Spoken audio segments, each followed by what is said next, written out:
루이비통,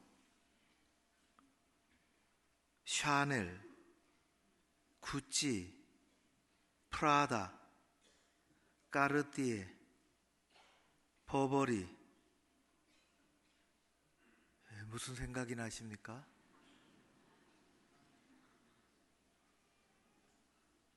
지금 목사님 뭔 얘기 하셨는지, 프랑스어 했는지 모르시는 분들도 계실지. 아, 명품이구나, 갖고 싶다, 그런 생각 나시죠?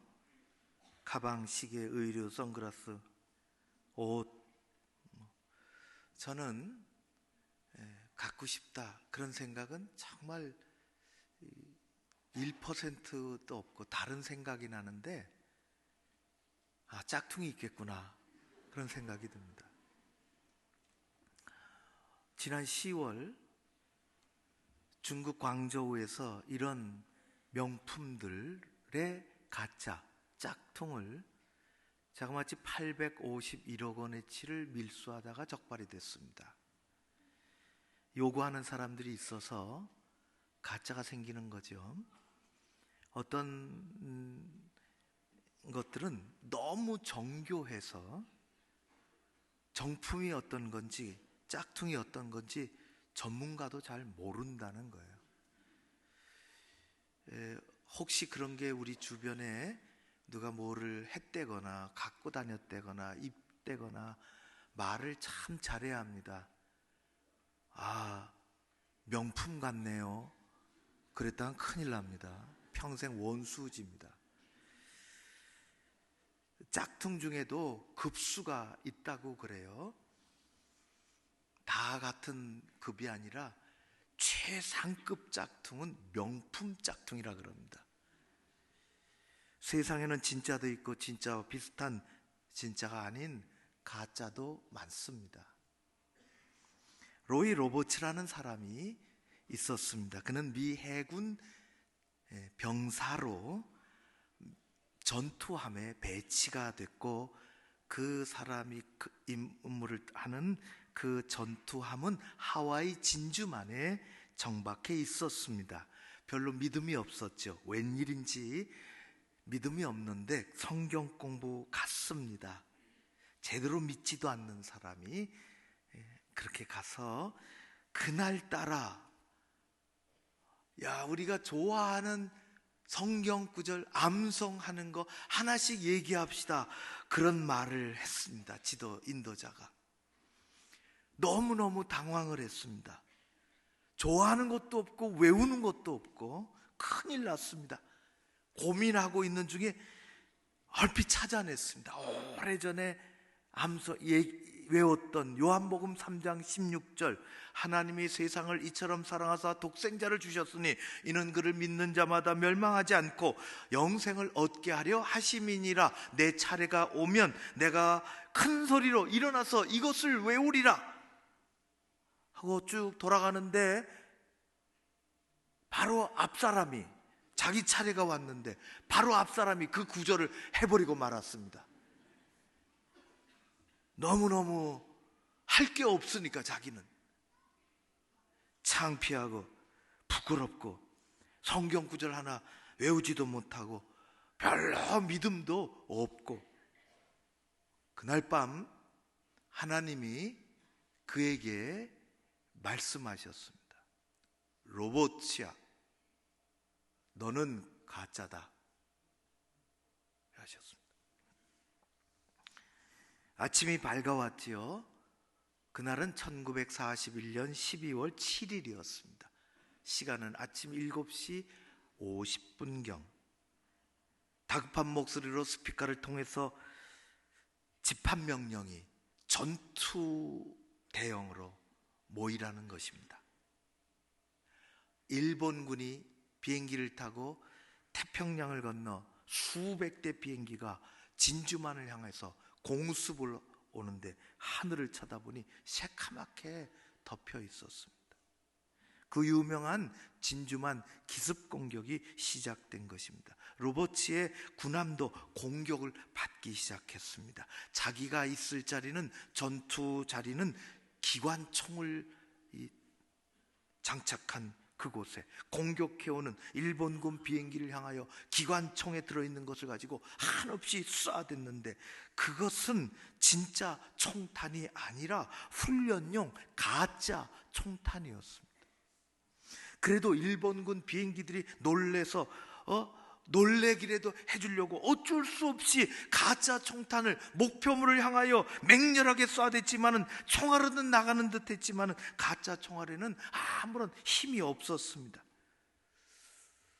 일본군의 기습 공격으로 미 해군 함정 12대가 파괴됐고 가라앉았으며 188대의 비행기가 격추되고 손상을 입었으며 2,400명 넘는 군인들의 사상자가 나왔습니다. 일본군 비행기 안에서는 진짜 총탄을 장렬하게 퍼붓고 있는데 그들은 허공에다 대고 가짜 총탄을 쏘아댈 수밖에 없었습니다. 그런 가운데 로이 로버츠는 간신히 살아났습니다. 그리고 하나님께서 하신 말씀이 기억이 났습니다. 너는 가짜다. 가짜 총알을 쏴댔지요. 비행기는커녕 참새 한 마리도 가짜 총알로는 잡을 수가 없습니다. 가짜 믿음은 모양은 있을지 모르지만 아무런 의미가 없고 힘도 없고 어떤 일도 그 믿음 가지고는 할 수가 없습니다. 그는 진짜 믿음을 소유하고 싶었습니다. 진짜 그리스도인이 되고 싶었습니다. 하나님 앞에 신실하게 쓰임받는 그리스도인으로 살고 싶었습니다. 그는 새 사람이 되었습니다.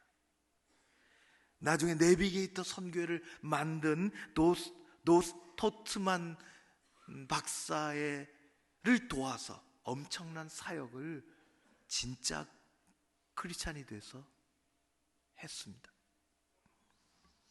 진짜가 된 거죠. 진짜 믿음을 가지게 된 것입니다. 여러분, 놀라운 변화의 축복은 무슨 일을 해서가 아니라 자기 자신에게 말씀하시는 하나님의 음성을 듣고 깨닫는 데서부터 시작이 됩니다. 이게 성경이 우리에게 가르쳐 주시는 것입니다. 진짜 변화는 하나님이 내게 말씀하시는 것을 듣는 것에서부터 시작을 하는 것입니다. 세상은 우리에게 진짜인지 가짜인지 테스트합니다. 끊임없이 내가 진짜야 가짜야, 정품이야 짝퉁이야. 하나님도 우리를 테스트하십니다. 너 진짜야 가짜야? 아브라함에게 그렇게 시험하셨던 것처럼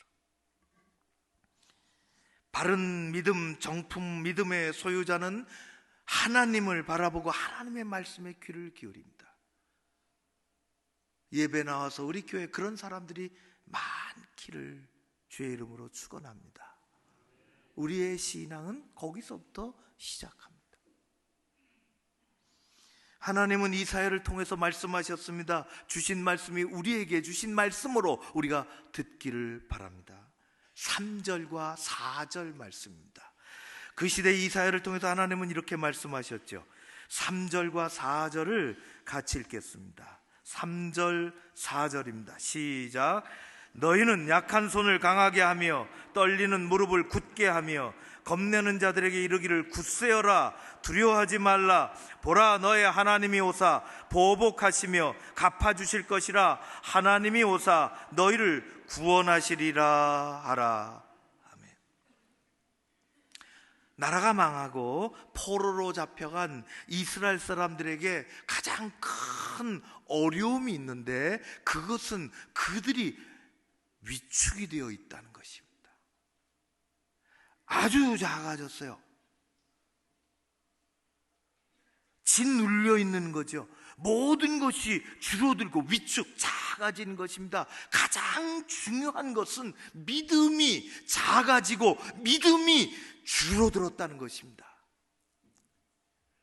믿음은 다른 말로 하면 하나님을 향한 나의 굳건한 신뢰입니다. 환경하고는 관계없이 내가 여전히 하나님을 신뢰하고 있다. 히브리서에는 이렇게 말씀하시죠. 히브리서 11장 6절의 말씀, 믿음이 없이는 하나님을 기쁘시게 하지 못하나니 하나님께 나아가는 자는 반드시 그가 계신 것과 또한 그가 자기를 찾는 자들에게 상 주시는 이심을 믿어야 할지니라. 믿음은 우리 눈에 보이지 않습니다. 그러나 한편으로는 보입니다. 믿음은 잘 보입니다. 예수님은 그 믿음을 잘 보셨죠. 내가 믿음을 보겠느냐 말씀하셨습니다. 믿음은 크기나 부피가 있는 것은 아니지만은 그 크기가 존재합니다. 믿음이 큰 사람도 있고 믿음이 작은 사람도 있습니다.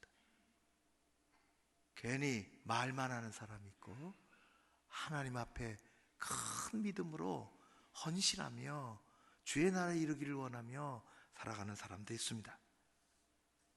어떤 믿음은 바위처럼 커서 흔들림 없이 굳건한 믿음도 있는가 하면 어떤 믿음은 기분 따라, 기분이라는 바람 따라서 나뭇잎처럼 흔들리는 그런 믿음도 있습니다.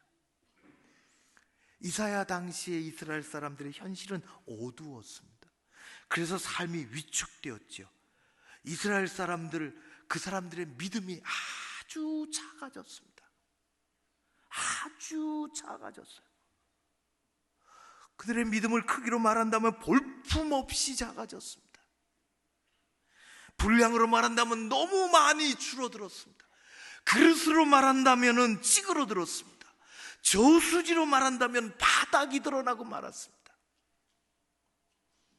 하나님은 이사야를 통해서 놀라운 예언을 선포하게 하십니다. 이사야는 큰 소리로 외칩니다. 보라, 하나님이 오셔서 너희를 구원하시리라. 그리고 이렇게 얘기합니다. 그 믿음이 얼마나 쭈그러들고 작아지고 보잘것없어졌는지 너희는 약한 손을 강하게 하고 떨리는 무릎을 굳게 하라. 작아진 믿음을 크게 하라는 것입니다.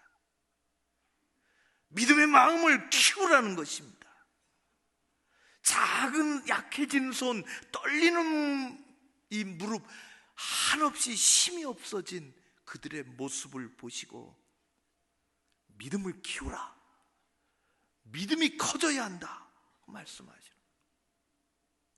손에 힘이 있다는 것은 활력이 있다는 것입니다.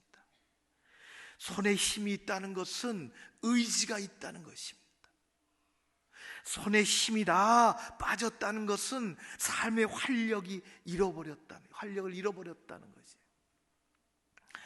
제가 한 4달쯤 전에 어느 기관에서 회의를 주제를 했어요.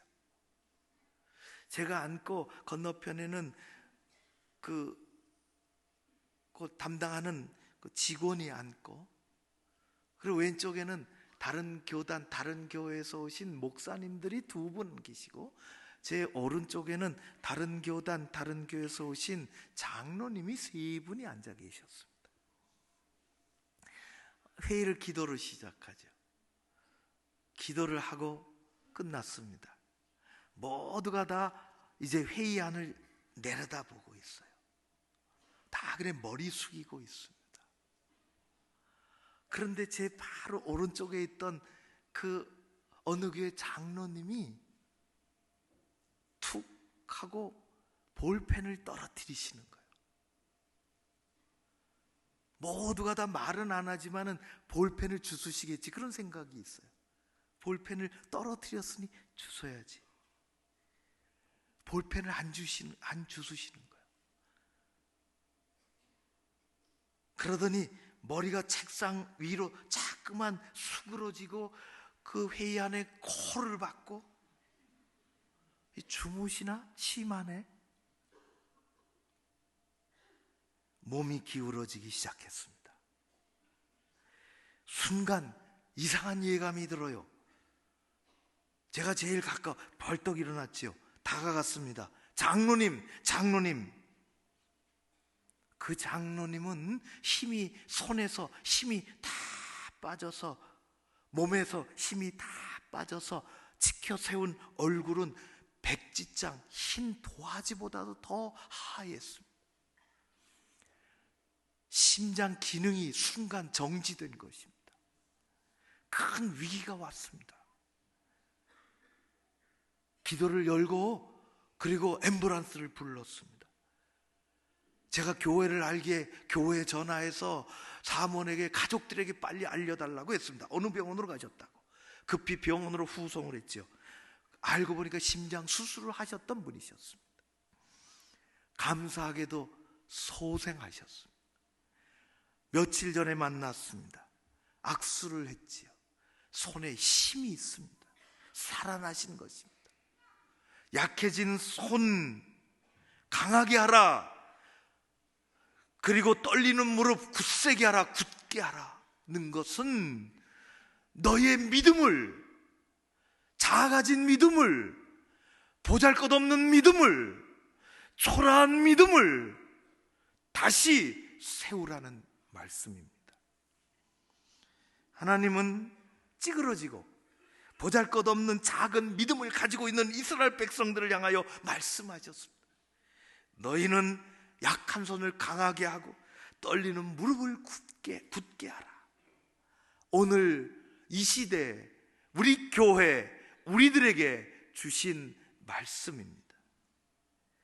너희의 볼품없이 작아진 믿음을 강하게 하고 크게 하라 말씀하십니다. 믿음이 작아지니 생각도 작아지고 행동도 작아지고 말도 작아지고 희망도 작아지고 씀씀이도 작아지고 포부도 작아지고 헌신도 작아지고, 그걸 다 믿음을 키우고 그것을 새롭게 하라고 말씀하시는 것입니다. 하나님을 향한 우리의 믿음은 믿음 그 자체로 끝나지 않습니다. 믿음은 우리의 모든 삶 가운데 모든 부분에 작용을 합니다. 그래서 믿음이 중요합니다. 믿음은 우리의 행동에도 작용을 하고 우리의 생각에도 작용을 하고 우리의 삶 가운데 작용을 합니다. 믿음이 그래서 커지면 우리의 헌신이 커집니다. 놀랍지요. 하나님을 향한 믿음이 커지면 우리의 신뢰도 커지고 감사도 커지고 헌신도 커지고 자신감도 커지고 희망도 커지는 것입니다. 세상에 짓눌려 이런저런 환경 때문에 우리의 믿음이 작아지고 찌그러들면 우리의 생각도 작아지고 우리의 헌신도 작아지고 우리의 말하는 것도 작아지고 우리의 자신감도 왜 그리 작아지는지, 하나님은 이스라엘 백성들에게 말씀하십니다. 믿음이 작아지지 않게 하라. 우리 믿음이 작아지면 우리의 내면의 사람도 작아집니다. 하나님은 신뢰를 굳건하게 하라. 믿음이 작아지지 않게 하라. 우리 교회, 우리 모두에게 있어야 할 하나님의 이 귀하신 말씀을 따라 그 믿음이 작아지지 아니하고 쭈그러들지 아니하고 초라해 보이지 아니하고 오히려 커지고 마음도 커지고 생각도 커지고 헌신도 커지고 우리의 희망도 하나님 안에서 커지고 하나님 나라의 그런 사람들로 살아가는 이 시대에 진정한 그리스도인이 되어지시기를 주의 이름으로 축원합니다. 작아진 사람들이 5절, 6절에 나와요. 네 종류의 사람들이 나옵니다. 앞을 보지 못하는 사람, 소리를 못 듣는 사람, 다리를 저는 사람, 말을 못하는 사람. 하나님은 뭐라고 말씀하십니까? 하나님은 그런 사람들이 메시아로 말미암아 완전히 새로운 삶을 살 것이라고 말씀하십니다.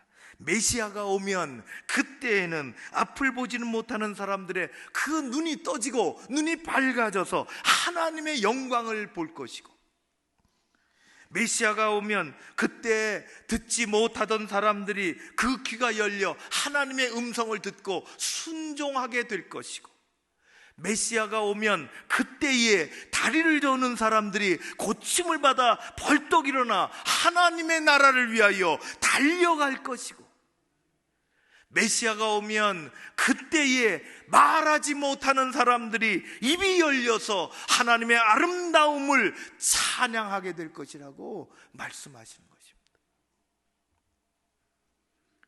하나님은 우리로 약해진 손을 펴고 떨리는 무릎을 굳게 하며 새로운 삶을 넓은 마음으로 큰 믿음으로 살게 해주시기 위하여 메시아를 보내주셨습니다.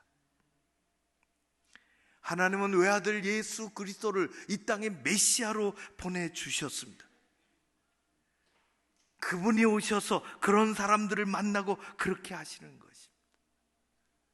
이 쭈그러든 인생, 작아진 믿음, 별 볼 일 없는 그 마음을 펴주시고 크게 해주시고, 사랑하는 성도 여러분, 자꾸 작아지지 마십시오. 하나님 앞에 마음을 크게 가지십시오. 약한 손을 펴라.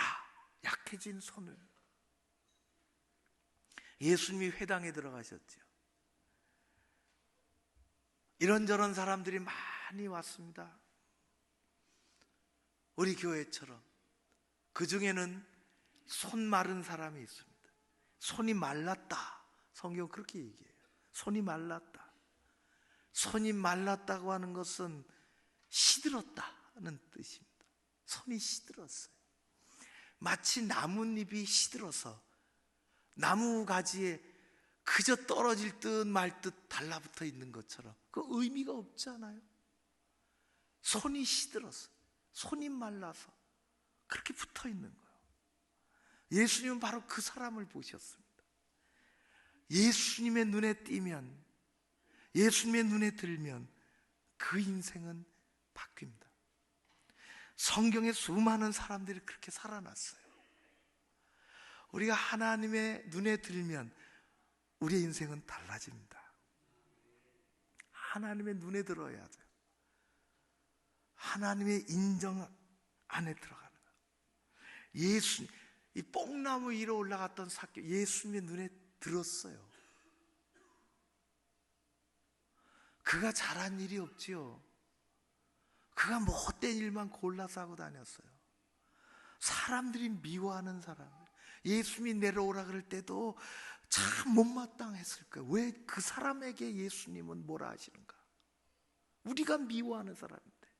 그러나 뽕나무에 올라간 삭개오가 눈에 띄었습니다. 지붕을 뚫고 들어온 그 사람들이 눈에 띄었습니다. 마음에 드는 거예요. 예수님은 바로 그 사람을 보셨어요. 손 마른 사람, 많은 사람 앞에서 말씀하십니다. 손 마른 자야, 내 손을 내밀라. 내 손을 내밀라. 그가 한 일은 없습니다. 단지 그 손을 내밀었을 뿐입니다. 예수님이 붙잡아 주셨어요. 예수님이 만져주셨습니다. 막대기처럼 말라있던 손에, 그 말초 신경에 전기 신호가 들어가기 시작했습니다. 아무 힘이 없는 힘줄에 에너지가 들어가기 시작했습니다. 다 끊어져 있던 11줄이 이어지고 생명의 피가 돌기 시작했습니다. 마른 손이 회복되기 시작한 것입니다. 온기가 돌아옵니다. 움직이기 시작합니다. 힘이 들어오기 시작하는 것입니다. 단지 손을 내밀라 해서 내밀었을 뿐인데 그의 삶은 달라지는 것입니다. 예수님은 스스로 잘났다고 하는 사람들이 아니라 위축되어 사는 사람들, 손을 내밀라 하면은 아무 자기의 의의가 없지만 손을 내미는 사람들, 그 사람들을 붙잡고 일하십니다. 삶에 상처가 나고 소외되고 찌그러져 있고, 그래서 작은 인생을 예수님은 찾아오셨습니다. 그 인생을, 그 영혼을 활짝 펴주시기 위해서, 작은 것들을 크게 해주시기 위해서. 우리에게 진정한 필요한 것들이 있다면 손을 내밀라고 하는 주님의 음성을 듣고 부끄럽지만은 우리는 손을 내미는 것입니다. 여러분들은 어떠십니까? 세상에는 두 종류의 사람이 있습니다. 하나는 마음의 문턱이 높은 사람이고, 다른 한 종류의 사람은 마음의 문턱이 낮은 사람입니다. 마음의 문턱이 높은 사람, 어떤 사람인가? 자기 의가 있어요. 자기 경험이 있어요. 자신의 생각이 있어요. 그래서 그 생각으로 똘똘 무장되어 있습니다. 자기 경험으로 무장되어 있습니다. 자기 의로 무장되어 있습니다. 그것으로 사는 사람들입니다. 마음에 그 문턱이 높으니 하나님의 은혜가 흘러들어가기가 참 어렵습니다.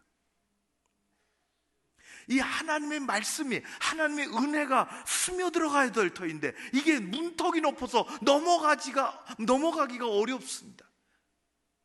마음의 문턱이 높으니 다른 사람들이 걸려 넘어집니다. 다른 사람들만 걸려 넘어지는 것이 아니라 자기 자신도 때로는 걸려 넘어져 코가 깨집니다. 그러나 마음의 문턱이 낮은 사람이 있습니다.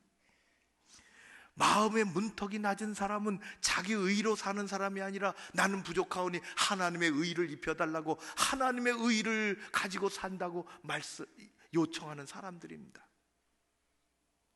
마음의 문턱이 낮은 사람은 하나님께서 나를 돌아봐 주시고 내게 오셔서 나의 삶에 필요한 것들을 공급해달라고 겸손하게 머리를 숙이는 사람입니다. 그것으로 하나님의 말씀이, 하나님의 은혜가 스며들어갑니다. 문턱이 낮으면 오히려 자존감이 높아집니다. 우리는 스스로 약해진 손을 강하게 하고 떨리는 무릎을 굳게 세울 수 없습니다. 우리는 우리 자신의 인생을, 우리 자신의 삶을 변화시켜 나갈 수가 없습니다. 하나님이 잘 알고 계시죠. 그래서 메시아 예수 그리스도를 이 땅에 보내주시는 것입니다. 메시아 예수 그리스도, 그분이 우리 안에서 우리를 변화시키시는 것입니다. 예수님을 만나면 위축된 삶이, 오그라진 삶이 펴지는 것입니다. 예수님을 만나면 작아진 생각들, 작아진 손, 작아진 믿음 놀랍게 펴지고 커지는 기적이 일어나는 것입니다. 예수님을 만나면 보이지 않던 천국이 보이고 그 비밀을 보게 되는 것입니다. 예수님을 만나면 하나님의 영광을 보고 그 아름다움을 소리 높여 찬양하는 것입니다. 예수님이 우리 가운데 역사하셔야 가능한 일입니다. 우리는 스스로 할 수 없지만 예수 그리스도 메시아, 그분은 우리 안에서 하실 수 있습니다. 우리는 내 인생을 스스로 어떻게 할 수 없지만 예수님은 그런 우리를 향하여 메마른 손 내밀라고 말씀하십니다. 우리는 우리 자신을 바꿀 수 없지만 예수님은 하실 수 있습니다. 그분이 하십니다. 그분에게 맡기며 사는 것입니다. 사랑하는 성도 여러분, 세상의 이런저런 일들로, 환경으로 우리의 믿음이 작아져서는 안 될 것입니다. 우리의 생각이 너무 작아져서 안 됩니다. 우리의 손이 너무 작아져서 제대로 할 일 못하고 살아가면 안 될 것입니다. 날씨가 추워지는 이상으로 세상이 춥습니다. 세상이 어둡습니다. 그러나 우리는 우리를 위축시키는 많은 일들이 있는 가운데 어깨를 펴고 그리스도인으로 가짜가 아니라 진짜 믿음을 가지고 하나님 앞에 귀한 신앙생활을 해야 할 줄로 믿습니다. 진실한 믿음을 사모하고 소유하는 것입니다. 하나님을 향한 무한 신뢰를 가지고 사는 것입니다. 손 내밀라 할 때 내미는 것입니다. 내 약함을 그대로 보이는 거지요. 주께서 역사하실 줄로 믿습니다. 메시아 그분이 일하실 줄로 믿습니다. 우리의 인생을 바꾸고 우리의 교회를 바꾸고 이 땅을 바꾸실 줄로 믿습니다. 그런 은혜가 하늘로부터 임하는 것입니다. 하나님 앞에 신뢰를 가지고 믿음으로 승리하는 여러분 모두 되시기를 주의 이름으로 축원합니다. 고마우신 아버지 하나님, 날씨도 추워지지만 마음은 훨씬 더 추워지는 계절에 살고 있습니다. 정치는 어지럽고 말들은 많이 있고 세상은 어두워지고 나라의 경영과 경제가 힘들어지고 국방이 신경이 많이 쓰이고 그 가운데 대한민국 주저앉아 있지 않게 하여 주시옵소서. 메시아 예수 그리스도 오셔서 우리의 힘없는 손을 붙잡아 주시고 오시어서 우리의 손을, 우리의 떨리는 무릎을 강건하게 하시고 우리 한 사람 한 사람을 지켜주시며 우리 교회를 세워주시고 이 땅 대한민국 우리 조국을 붙잡아 주시옵소서. 믿음이 작아지지 않게 하여 주시옵소서. 생각이 작아지지 않게 하여 주시옵소서. 주 예수여, 우리의 손이, 우리의 마음이 작아지지 않게 하여 주시옵소서. 우리 교회, 이 나라를 다스려 주시기를 간절히 소원하오며 예수님 이름으로 기도하옵나이다. 아멘.